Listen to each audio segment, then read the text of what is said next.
Hello, good afternoon and welcome to the Midday News.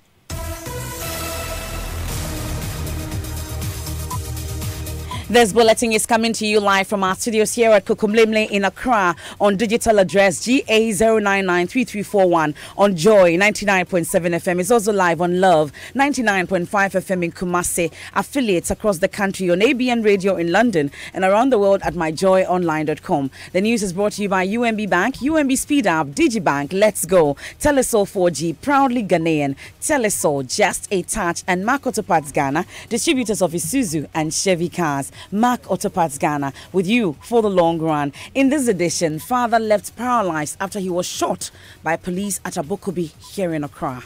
The policeman chuckled and said, Ochia, we have gotten you.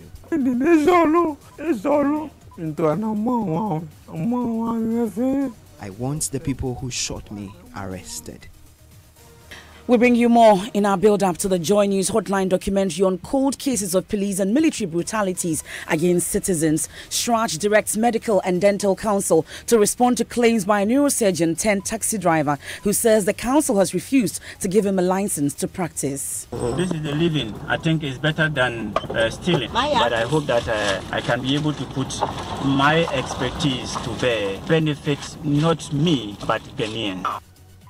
Scores of pupils of Mafi Dover in the Central Tone District of Volta region risking their lives as they cross the Mlagwe Lake to school without life jackets. And in sports, big game this afternoon for Ghana, and it's a must-win for the Black Queens as they come up against a tough Cameroonian side in their final group game at the ongoing African Women's Championship.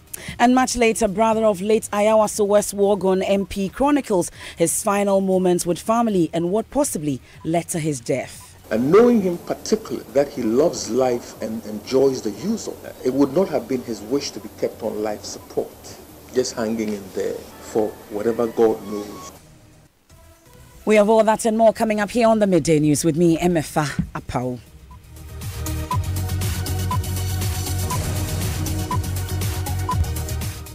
And we start the bulletin on a rather sad note. A father is battling to live a normal life again after he was allegedly shot in the head by a police officer during an arrest. The gunshot sent the bullet through his head from one side of his face to the other.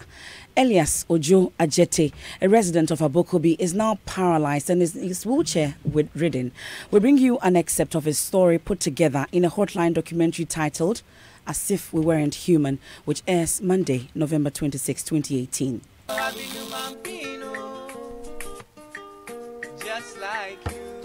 Abokobi Akpoman in Accra.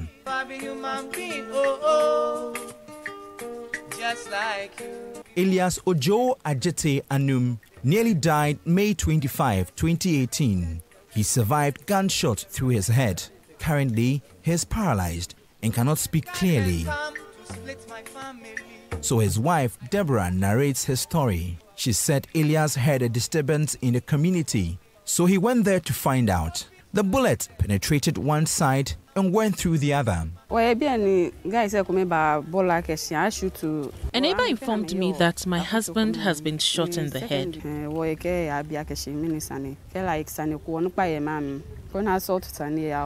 My husband was pleading with the police because they had arrested his brother-in-law. Why shoot him in the head? Why not the leg? Elias tried to manage some few words. The policeman chuckled and said, Ochia, we have gotten you.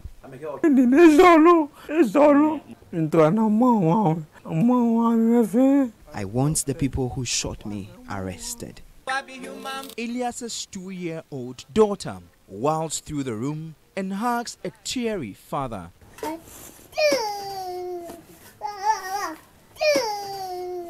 His family and opinion leaders say they have reported the case to the police, but nothing has been done about it. You ought to see the video of this documentary. It airs on Monday, 26th November 2018 on the Joy News channel on Multi TV. Pardon me, but the documentary producer, Jojo Kobna, joins me in studio with more on this. Jojo, let's first talk about the circumstances that led to this man being shot in the head. What did he say? Well, he couldn't speak much, so the wife spoke for him. The wife said that they were having a chat in the morning, and he was considering taking the daughter to the barbering salon to cut the hair. And then eventually he had some disturbance in the community, so he ran to check what had happened, what was happening. And when he got there, he saw that the police had surrounded his brother-in-law. So all of them, they were all pleading, what has he done? We have chiefs in the community. Can we resolve this issue? What is the problem? And then before he could, get control of himself, he was down, bullet flying from one side of his face to the other, and they went through the other. And he said what really hurt him. I was very surprised that he could remember. He said, the policeman said, "Ochia, so say you are too loud. You are too loud. So we have gotten you." And that was what he remembered. That was the last thing he remembered before. He was unconscious and then went to the hospital for a very long time. It was a big miracle looking at the man. If you see the picture of the bullet, the hole in his head from one side, and you see him cry, and every life in him is gradually dimming. It wasn't a pleasant sight looking at him and looking at him narrate a story and go through exactly what happened. And over 20 minutes after the interview, he kept crying, he kept wailing, and we were disturbed because we felt that we had sort of bruised that feeling again. But he was crying and crying. And this documentary was supposed to have aired last week, and we told him. So the brother called and said, "Hey, my brother reminded me that the documentary, what happened?" And then I said, "Oh, sorry, but we're trying to get the police to answer some few questions." On that note, have we heard from the police? What did they say? I'm sure you've been trying. They are yet to respond to it, and we hope that they will respond to it before Monday, so that the full story will come, so that it wouldn't just be the victim telling a story. And this is not just about Elias. In this documentary, others, and listening to the others, heartbreaking. A woman being raped at gunpoint, gun in her mouth, and then security forces raping her in tents. And later on, semen taking out of the woman to identify the people who perpetrated the crimes. And then what happened? The results, nothing happened. The semen sample kept in the lab for a very long time, and nothing has happened, and the people are very broken. And so Monday, viewers and listeners should expect more from this documentary. As If We Weren't Humans, and that's a documentary produced by Jojo Kobna and the documentary team, and it's airing on Monday, November 26th. You need to keep your dial right there on Joy News Channel or Multi TV. We'll also be on all our social media platforms. Now, away from that, the Commission on Human Rights and Administrative Justice, SHRAJ, has directed the Medical and Dental Council to respond to claims that a neurosurgeon trained in China is being denied permit to operate in Ghana. Dr. Seydou Abrahamani Richard is a qualified medical doctor, but his training in neurosurgery lasted 6 months. The council has refused him an examination to practice in Ghana. He has resorted to driving a taxi cab for a living as a result of the frustration of unemployment. Can do for now.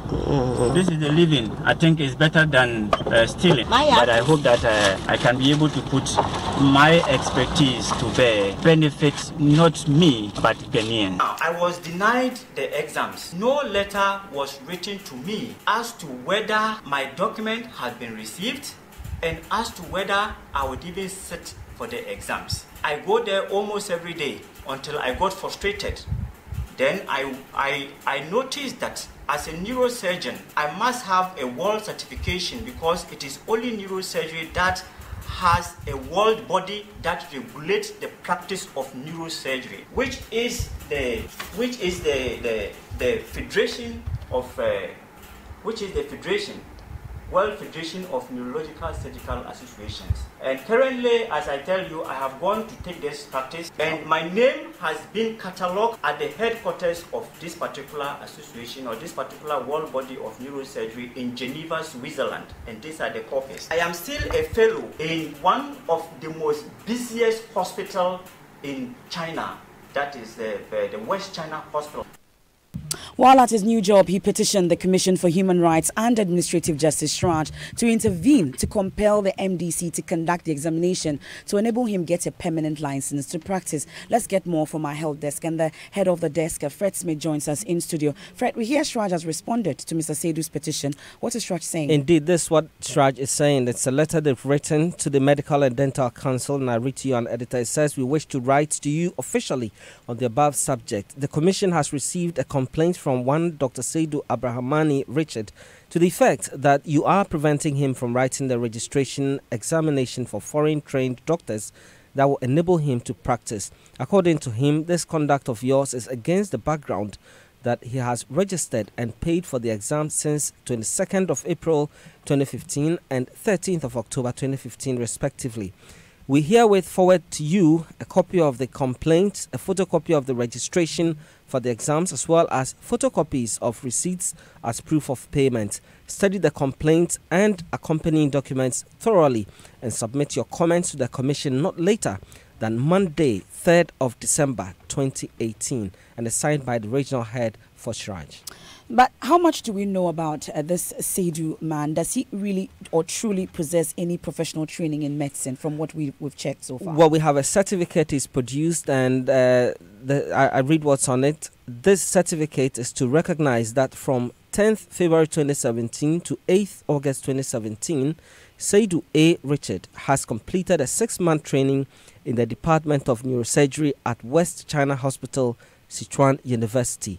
And this certificate has it's on the letterhead of the was issued by the West China School of Medicine, Sichuan University, and subsequently the World Federation of Neurosurgical Societies also endorsed this and certified him. But the training was for 6 months. That's the head of the health desk here at Joy News, Fred Smith, with details of the story. But thankfully, we've been joined on the phone lines also by the Registrar of the Medical and Dental Council, Dr. Eli Atipui. Thank you very much for your time here on the Midday News. Are you able to help us get an understanding of your side of the story on this particular issue? I'm sure it's been brought to your attention. Good afternoon to you, and good afternoon to your cherished listeners as well. Yes, we have received a letter from Shraj. The letter written on the 19th and received at the Medical and Dental Council on the 21st of this month. And I think what was alluded to earlier in the presentation was right, that the petition is to compel the Medical and Dental Council to examine or to conduct a specialist examination for Seidu Abramani and then to recognize his qualification. And we've been given up to December 3rd to submit our observations. Very well. So ahead of that, maybe we would want to find out, did the Medical and Dental Council refuse him that licensure exams, and on what basis was it refused? Yeah, I don't think the Medical and Dental Council or the Medical and Dental Council, out of its own will, would just refuse any applicant writing the examination. For anybody to write a council's registration examination, that individual needs to have obtained the requisite training and the requisite qualification to qualify the individual to write the registration examination. So by that, you're saying that he did not have the requisite qualification to write that registration exams, because we have some certificates that we've been putting out. You do not recognize it. Is that the case? Yeah, you see, it is one issue submitting certificates, haven't had some training, and then the other issue as to whether or not that training or that certificate is recognized by the Medical and Dental Council. Now, let's come down to discuss the issue, the current issue. This is a practitioner who says he wants to be examined as a neurosurgeon. And from your own presentation, he says he did his fellowship for 6 months. And I would wish that we go back to ask any neurosurgeon registered by the Medical and Dental Council to brief us and also educate the Ghanaian public as to the duration of training of neurosurgery anywhere in the world. Now, he had earlier submitted some qualification that he is a neurosurgeon and had some training for 3 years in a particular university in China. Unfortunately, neurosurgery training does not take 3 years. It takes a minimum of 6 years in any recognized institution. So at the end of the day, I'm wondering if the council should admit an individual who has had 50% of training or for the duration of training to hold himself or herself up as a neurosurgeon. So in the first place, you apply to take the council's registration examination. We receive your documents. We vet the document to see whether your training, right, meets the minimum standards to be considered for you to take the examination at a particular level. So basically, that is what we have done in the case of Dr. Abramani. The training is woefully inadequate, and therefore we cannot take him or admit him to write the examination as a. That was duly communicated to him. Very well. So, as it stands now, I was going to ask if you could take us through briefly the processes as to who can be able to register for the exams. But at least you've stated that you're expecting it to be 6 years and all. But elsewhere, don't they fast track it? Don't they have 3 years? At least in China, for instance, we're told that it can be up to 3 years. Well, unfortunately, you see, when we're looking at a particular qualification, a specialist qualification, we are not only looking at the content, the duration. We look at the content of the registration, of the training. We look at the scope, and we look at as to whether or not the individual had even had patient responsibility in the course of the training, as to whether or not even that individual, having qualified from that institution, can hold himself or herself up in the country of training as a specialist in the area that individual is talking about. So largely in these areas that you've mentioned, in terms of content of training, scope of training, patient responsibility, Mr. Seydou does not qualify. Well, unfortunately, when the committee that really looked at credentialing considered all the documents that were submitted to the council, it really came out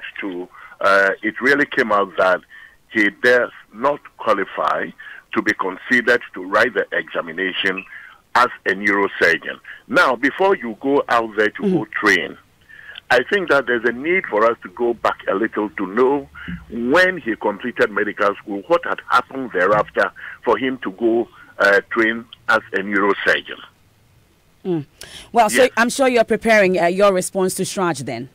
Well, we are preparing our report to Shraj. But you see, there's a need for us to put on record that this is an individual who was supposed to have done a 2-year housemanship.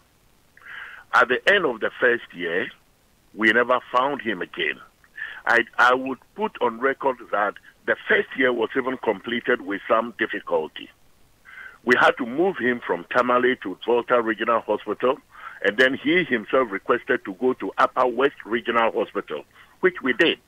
Now, when he started at the Upper West Regional Hospital, he himself said he had a scholarship. Well, I wouldn't doubt that. But the issue is that there was a need for the gentleman to have completed his house job, to be permanently registered with the Medical and Dental Council. Then he has the right to go out there to go and pursue any additional qualification. What happened, or any additional training? Now, what happens in Ghana is that after the individual had completed a 2-year house job, you again have to do an additional year, after which you can enter the Ghana College of Physicians and Surgeons to do whatever specialist program that you wish to do. In his case, he completed a 1 year out of the 2-year house job. Then he went out for 3 years to go do a specialist program in neurosurgery. He's come back and he would wish to compel council to examine him as a neurosurgeon. Unfortunately, I think that the impression which is being created is that Ghana needs doctors. I agree we need doctors, but I think that the council is also put in place to ensure that the doctors that are licensed by the council to provide healthcare in this country have the requisite knowledge. Dr. Eli Atipui, that's all time will allow us. We're indeed grateful. He's the registrar of the Medical and Dental Council, bringing some, explanation on this whole issue. But we'll definitely be following it out because Shraj is now involved and we'll see the final outcome of this matter. But away from it, scores of pupils of Mafidova in the Central Tone District of Volta region are risking their lives as they cross the Mlagwe Lake to school without life jackets. This is because there is no footbridge on the 70-meter wide Mlagwe Lake. Joy News' Fred Kwame Asare witnessed the plight the pupils go through in their quest to access education and has filed this report. It's about 2:30 p.m. and pupils of the Mafi Bogaji Basic School have arrived at the bank of the Mlagwe Lake to cross to their homes. It's one of the lucky days. A canoe just arrived. This is often not the case on some days, as they count on Samaritans to ferry them to the other side. Aside from this regular ordeal, they also risk their lives crossing without life jackets. One of the pupils, Goku Rita, explains how this is having a toll on their schooling. At times, the canoe will be at some other of the river. Then we will be surfing like 1 hour before someone will come and bring it to us. In that case, when we went to the school, we will be late and they will give us some punishment that need us not to learn very well. In some cases, the children are compelled to walk on aquatic weeds at the bank of the lake while waiting for canoes. Some residents are concerned children could drown while engaged in this playful activity. The assembly member for the Mafi-Dover electoral area, Moses Awukuvi Danyevo, is calling on the authorities to construct a bridge over the lake to avert any calamity. When it rains and there's storm accompanied with the rain, the aquatic weeds will cover. They will come and close up, so you cannot even paddle the canoe to cross. You have to use cutlass and cut before you cross. There was a time the canoe capsized with the school children, and in fact it took God's intervention to save their life. Until help comes, pupils in these communities would continue to risk their lives in their quest to access basic education. Fred Kwame Asare's report for Joy News. At this point, we'll take a quick break here on the Midday News. When we return, brother of late Ayawaso West Wogong MP chronicles his final moments with family and what possibly led to his death. And knowing him particularly, that he loves life and enjoys the use of it, it would not have been his wish to be kept on life support, just hanging in there for whatever God knows. My name is Kwame Sefakai, and most of you know me as a media personality, but I am also a family man. The UMB mobile banking app, UMB Speed App, saves me so much time by letting me do almost all of my banking transactions on my phone. The cardless withdrawal feature allows me to withdraw cash from any UMB ATM without an ATM card. I can also pay bills, transfer money, request for a loan, invest money, and so much more. So now, I can spend less time at the bank and more time with the ones I love. Bank anywhere and anytime with a UMB mobile banking app, UMB Speed App, and get the time to do what you love most. Download the UMB Speed App from your Android, iOS, or Windows phone today. Call 0302-633-988 for more information. UMB Speed App, Digibank, let's go! Thanks so much for staying with us here on the Midday News. Time now for sports with Benedict Owusu. It's a big day today. Yes, a big day, of course. The and Queens? The Black Queens. And they have to win at all costs to ensure qualification to the next stage of the competition. Anything short of that will see the team exit the competition. Oh, no. Yes, so we have to win. That's why we have to go to the stadium and cheer the girls to victory. Well, Black Stars captain Asamoah has been speaking ahead of the game, and he's urging the ladies to go all out for a win. The country is behind them. They shouldn't forget that. Football, you can lose sometimes, but they are in a crucial moment right now. And what I'm urging them is they shouldn't be down. You know, it's part of the game. They should make sure they go there, get a victory for the nation, and then leave everything to God. You know, at least they've won. You know, but the chances of qualifying is very, very slim. All right, so that's Black Stars captain Asamoah. He was actually at the match venue. That was when Ghana played against Mali, and unfortunately we lost that game. We can now hear from coach of the team, Bashir Hayford. It's a competition. It won't be surprising Algeria coming out to beat Mali. It is not surprising at all because they cannot come here and not getting even a point because they have also spent a lot into this competition. I'm not surprised at all. I will not be surprised too. Now, depending on the number of goals that maybe we'll be able to score also will count as to whether we can scale through or not. So anything at all can happen. I will not think that is the end of the road. No. All right, so that's Bashir Hayford. He is coach of the Black Queens team. Well, my colleague Baba Tando is in town gauging the mood of Ghanaians going into the game. Baba, thanks so much for joining me. Per your interaction with the fans out there, are they hopeful of the team's chances of making it? Well, Benedict, everybody knows it's going to be a very difficult one, but at least the good thing is that everybody I meet is asking me for a ticket or two to come and throw their support behind the Black Queens. So they know that it will be difficult, but with their support, they feel that they could change the fate of the Black Queens today for them to beat Cameroon. So Benedict, it's very busy here, people coming in for tickets. Those who want to buy are buying. Those who are getting it for free are getting it for free. So we expect that at least the stadium will be full today as Ghana takes on Cameroon. All right, so that's my colleague Baba Tando, reaching us from the Accra Stadium. So we'll see how it will go, but our qualification to the next stage will not depend only on our game. We have to win. And as much as we win our game, we also have to think of the other game that we played at the Cape Coast Stadium. That's the game between Mali and Algeria. Calculations and permutations. We just have to win, that's all. This is Ghana. Benedict, I'll see you at the stadium later today. Benedict Owusu with the latest from the world of sports. Now, thousands of students graduated from the University of Ghana over the weekend, but the story of Justice Issa Surugu Musa stands out as he earned his doctorate degree. Dr. Surugu Musa worked his way to the top after doing many menial jobs as a young man. He was compelled to drop out of school to find money to pay his fees. Now, he's working at the United Nations Climate Change Secretariat in Bonn, Germany. Maxwell Agbagba has been speaking to him from his base there and has come through with this report. He was a scrap dealer. 2005, I couldn't go to university because I didn't have enough resources.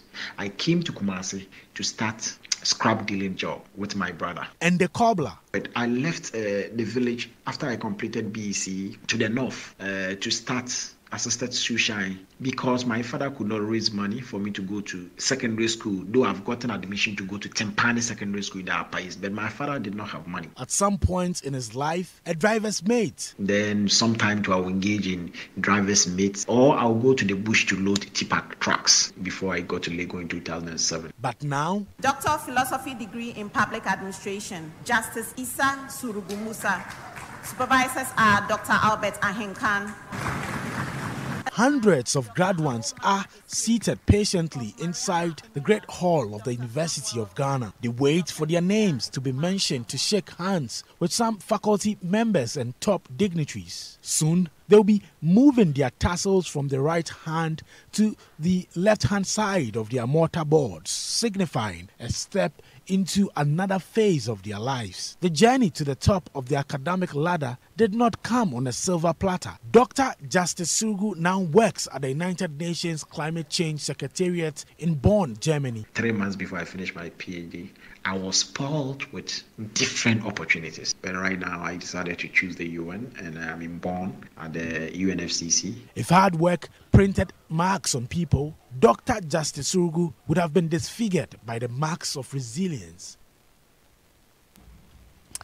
Now, brother of the late Ayawase West Wuogon MP and former Energy Minister Boakye Jackor has been giving details of the final moments of Emmanuel Kyerematen Jackor, who died in the United States a few days ago.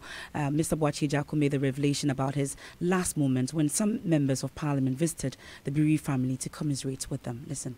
Knowing him and knowing the rest of us, knowing our beginnings and where we've come from, and knowing him particularly, that he loves life and enjoys the use of it. It would not have been his wish to be kept on life support, just hanging in there for whatever God knows. So Tuesday midnight, the situation started unraveling very quickly. Stabilized, then it unravels again for the whole of the Wednesday at dawn is when he suffered a consistent decline. And at one point, there was really nothing medicine could do. If anything had to be, that was going to be done, it was his own creator intervening and saying, Talita Kumi. Around 1:23, doctors came around, took away the life support systems. And in very short order, as soon as the tubes were taken off, he passed. And it revealed that there was a problem with his gallbladder. Further probing at Hollywood then showed that it may be malignant. There was a need for a biopsy and all of those things. You heard the former energy minister and brother of the late Shamating Ejako. You heard Mr. Boachi Ejako interacting with MPs. And just before we go, it's a Friday and they say it's Black Friday. But what's trending on social media? That one and the talk about... I didn't get it absolutely. Oh, absolutely.